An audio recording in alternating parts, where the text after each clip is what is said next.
Welcome to the anticipated releases for the second quarter of the year. These are our spring releases from April to June. If you're new here, I'm Morgan, and I like to do my anticipated releases quarterly. This way I can know more accurate dates, as publishers do change release dates sometimes. And also, if I only did it at the beginning of the year, I would have missed out on realizing about half of these books. So I like to do it more often. And for even more books to stack on your TBRs, I do a new releases every Monday of books specifically coming out that week. But these are the ones I'm really excited about, and so they'll be broken up into each month with timestamps, as well as timestamps for the honorable mentions of the month. These are going to be books that maybe I haven't started the series, but I really, really want to, or I know you guys are going to love and eat up. Without any more talking and babbling, let's get into our very long list.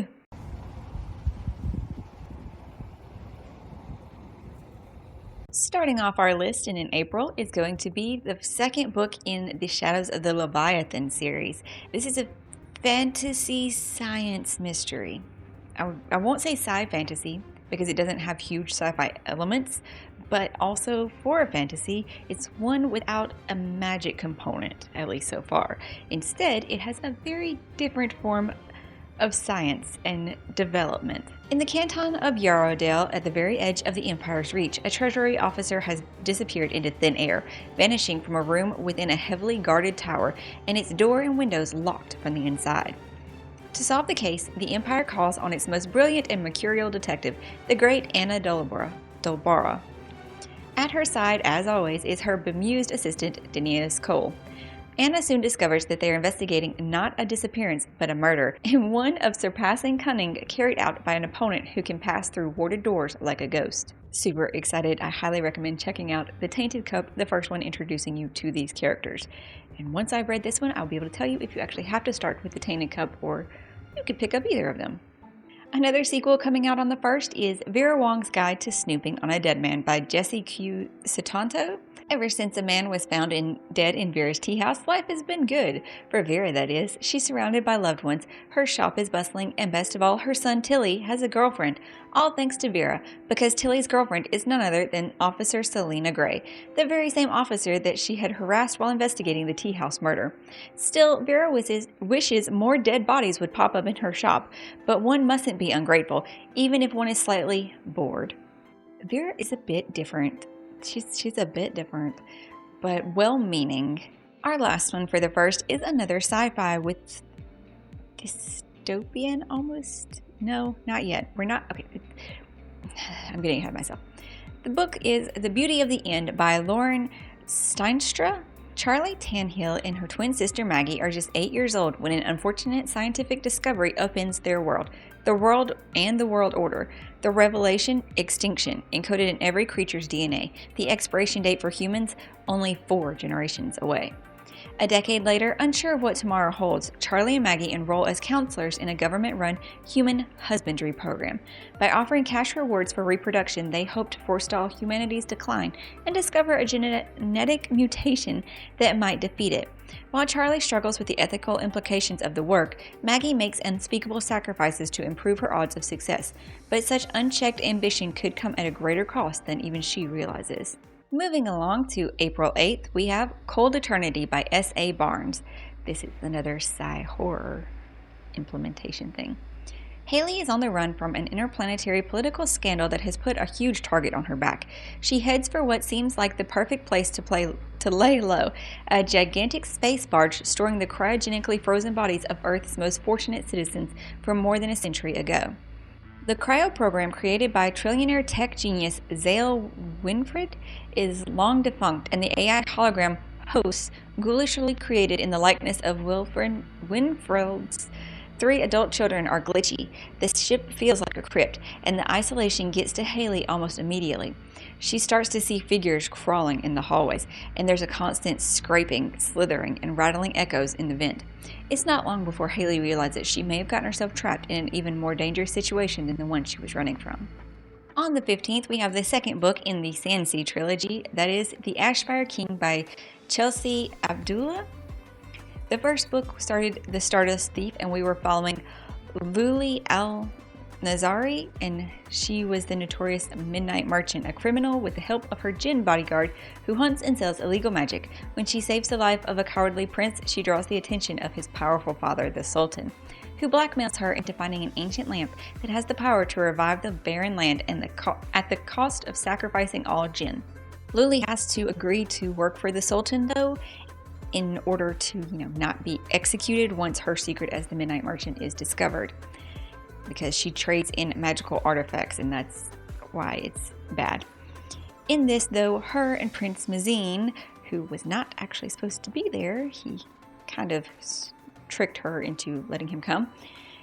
They are on a quest to not get killed by his father or his brother or anybody else who is also hunting this lamp. There is a lot. There's a twist at the end. It was a debut book, so there was some things that I hoped would be improved upon with the world building and stuff.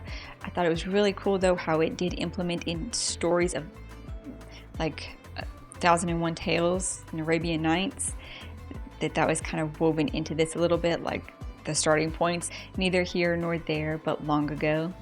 It's so cool, and the way this one starts, it seems to be the same.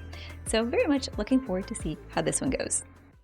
On the same day, we also have The Raven Scholar by Antonia Hodgkinson.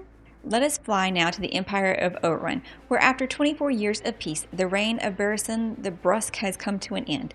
In the dizzying heat of midsummer, 7 exceptional warriors, thinkers, strategists compete to replace him. When one of them is murdered, it falls to Nima Kara, the Emperor's brilliant, idiosyncratic high scholar, to find the killer and fight for the throne. Nima believes she is alone, but we are here to help. All she has to do is let us in. If she succeeds, we will win an empire. If she fails, death awaits her. But we won't let that happen. We are the Raven, and we are magnificent. That's so cool sounding. It really is. On the 22nd is another sequel. This one I'm less sure about. It is a fantasy. It involves dragons, but it's also a coming of age, and there was just some things that didn't work for me in the first book, but it received pretty decent praise, and maybe I'll try it and see if the things that didn't work get smoothed over in the second book. I'm not sure yet. Whoops. Jai dreams of being a dragon rider. He dreams of freedom from the Sabine Empire and the world in which he can lead his people, the Kidara, to freedom. But even though he has his dragon, Winter, she is still growing, just as he's still growing in his own power, and the road to victory is even more fraught than he had hoped. On the 29th, though, is a YA fantasy, which that one should have been a YA fantasy, but it's not. The Floating World by Axie O. Sunho lives in the underworld, a land of perpetual darkness. An ex-soldier, he can remember little of his life before 2 years ago, when he woke up alone with only his name and his sword. Now he does odd jobs to scrape by, until he comes across the score of a lifetime, a chest of coins for any mercenary who can hunt down a girl who wields silver light. Meanwhile, far to the east, Rin is a cheerful and spirited acrobat living with her adoptive family and performing at villages. But everything changes during one of their festival performances when the village is attacked by a horrific human-like demon. In a moment of fear and rage, Rin releases a blast of silver light, a power she has kept hidden since childhood, and kills the monster. But to save her uncle that got hurt, she has to go on a journey to find something.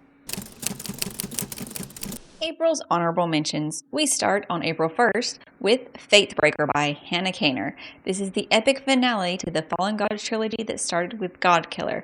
The fate of Midrin hangs in the balance as mighty gods and mortal heroes clash in a final battle for supremacy.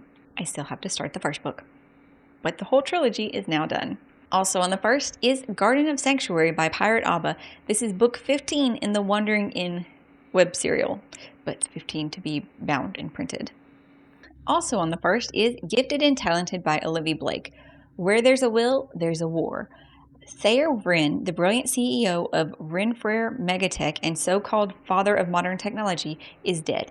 Any one of his telepathically and electrokinetically gifted children would be plausible inheritor of the Renfrere throne, or at least so they like to think. On the 8th, we have The Book That Held Her Heart by Mark Lawrence. Two people once connected by a vast and mysterious library are now separated and must overcome time and distance to reunite and bring peace to their worlds in the final book of the library trilogy. On the 8th as well is Fearless by Lauren Roberts. Another trilogy conclusion. Peyton and Kai are reunited but face a terrible decision in this thrilling conclusion to the best-selling romantic fantasy trilogy perfect for fans of Sarah J. Maas and the Red Queen. Interesting how they mention an author and then a series. But I just read the blurb. That is new adult romantasy, and then I think I don't remember what the Bridge Kingdom is in that, but the 5th book in the Bridge Kingdom series, The Twisted Throne by Daniel L. Jensen, is also coming out on the 8th. A commander who bled to defend her people, Anna is haunted by 2 beliefs. The first is that she failed to protect Ithaca from invasion, and the second is that saving her homeland means leaving it behind forever. Hopefully that wasn't a spoiler. I grabbed just the first snippet because I thought it wouldn't be too spoilery, but I don't know now. On April 29th, we have Enigma by Runix. Salem Salazar is a Mortimer University legacy and the black sheep of her scandal-ridden wealthy family. Obsessed with death, she arrives at Mortimer on the hunt for answers about what happened to her perfect missing older sister. There, she discovers that her sister is far from the only girl to have gone missing at Mortimer. Salem will do anything to discover what dark forces are killing Mortimer's students, even if it means using herself as bait.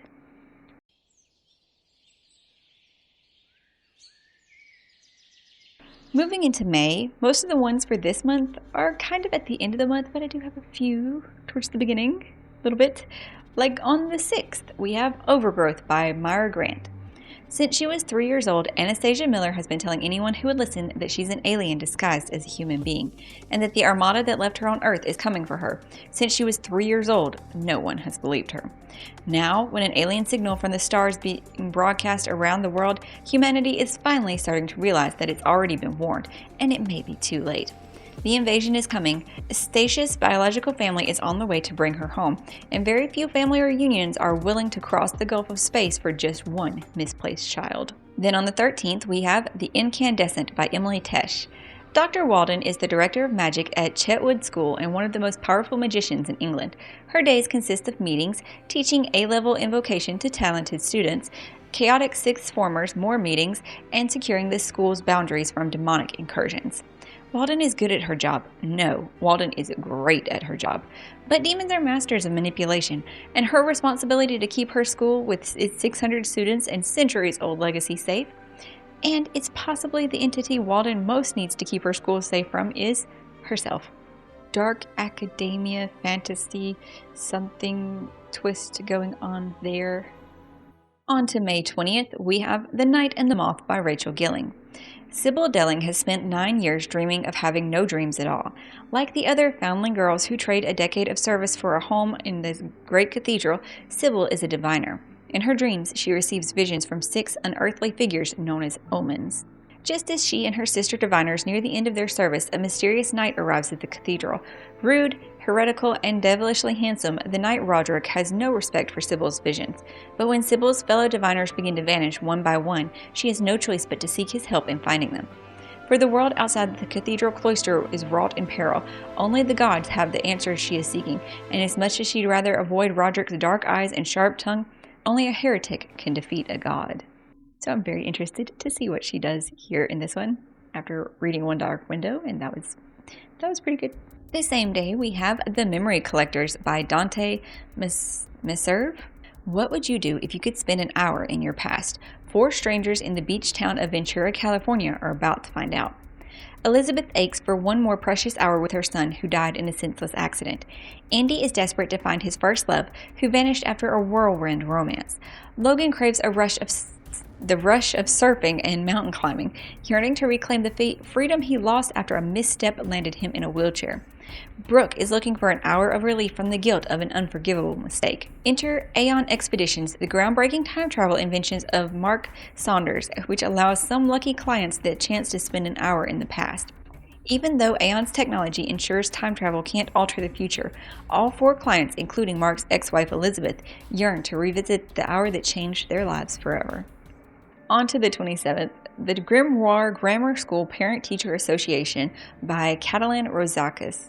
When Vivian's kindergartner, Arya gets bitten by a werewolf. She is rapidly inducted into the hidden community of magical schools. Reeling from their sudden move, Vivian finds herself having to pick the right sacrificial dagger for Arya, keep stocked up on chew toys, and play PTA politics with sirens and I don't know what that is, something nymphs, and people who literally can set her hair on fire. As Vivian careens from the hellhounds in the school corridors and the demons at the talent show, she races to keep up with the arcane secrets of her new society.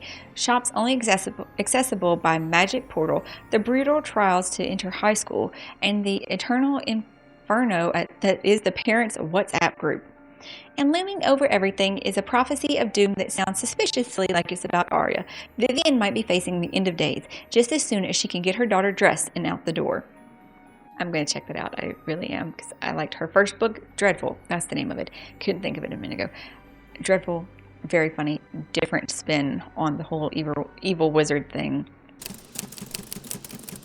For May's honorable mentions, we start on the 6th with A Letter from the Lonesome Shore by Sylvie Cathrall.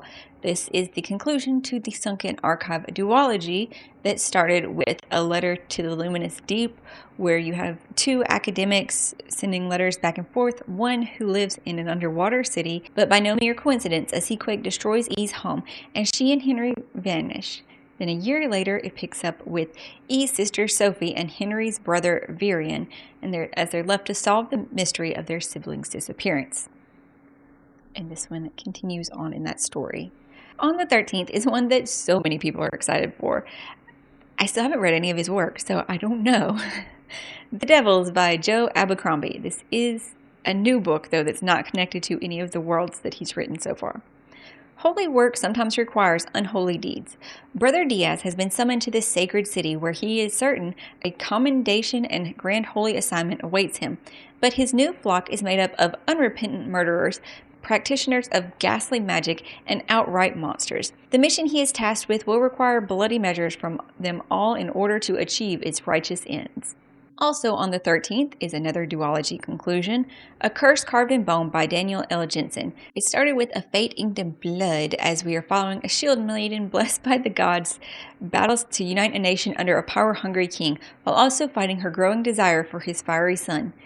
It's a Norse-inspired fantasy romance where she kind of actually has to marry the king, and then she wants to be with the son, though, and she's already married, but she's like sold off because she's a prophetess.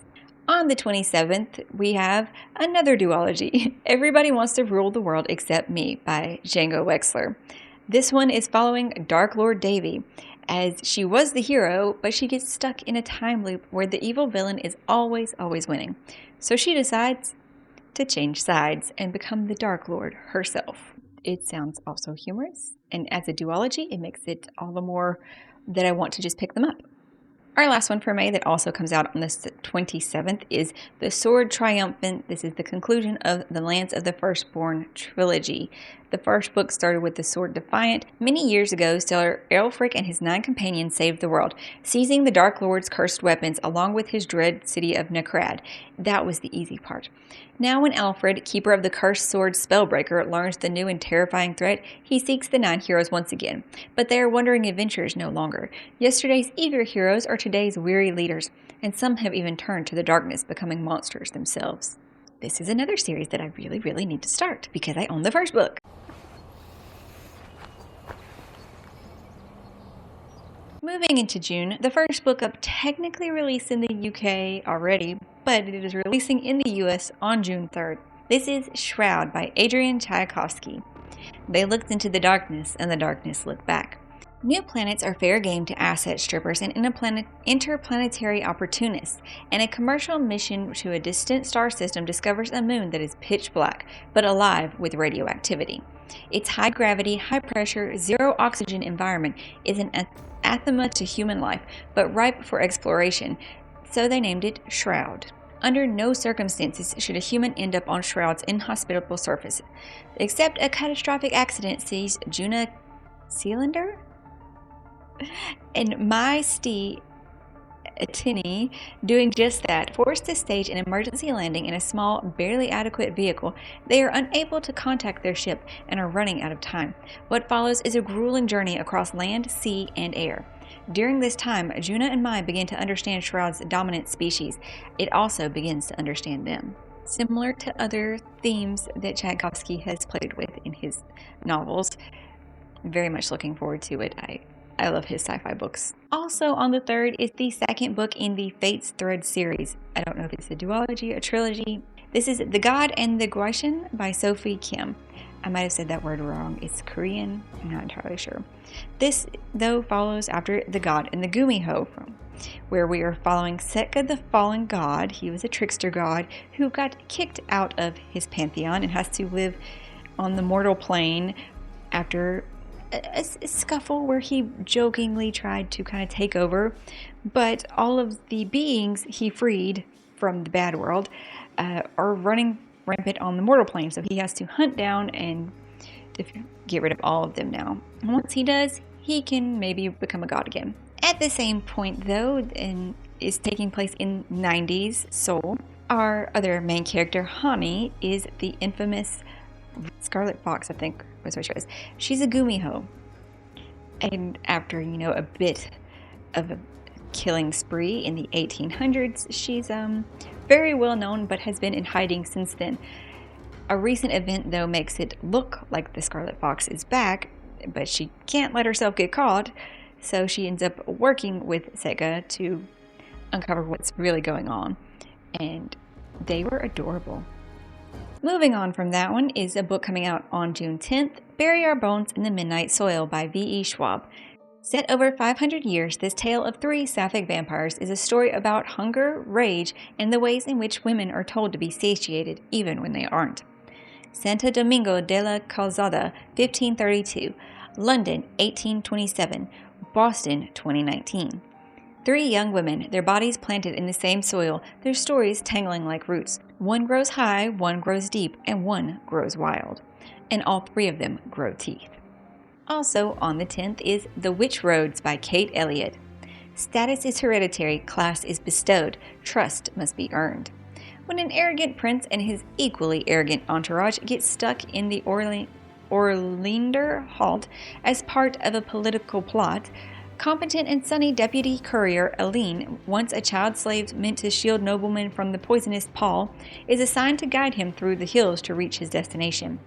When she warns him not to enter the haunted spires, the prince doesn't heed her advice, and the man who emerges from the towers isn't the same man who entered. The journey that follows is fraught with danger. Can a group taught to ignore and despise their lower classes survive a mere deputy courier as their guide? Then on June 17th comes the conclusion to a trilogy that I've been eagerly awaiting. This is Engines of War by R.S. Ford. This one is epic fantasy with slight steampunk feel, as they have machines that are powered by gemstones and other magic systems that are main characters in this one empire. Don't really know as much about the other magic systems of the countries that they feel are kind of barbaric, and well, also they've been their enemies for forever. And we are following this main cast of characters that are all part of the Harkspur Guild family, the Harkspurs, the main family themselves, as we follow each of the 3 children and the matriarch of the family as they are going in separate directions around the empire to take on their various missions. Political intrigue, what is the word I'm looking for? Religious zealotism. I think it was the cult of the Wyvern, or is the church the Wyvern worshippers? I don't know. It's a very, very good series though. Really looking forward to the end of the series. Maybe we do a whole series review video, but then I have to read the first 2 books to remember how to say about it.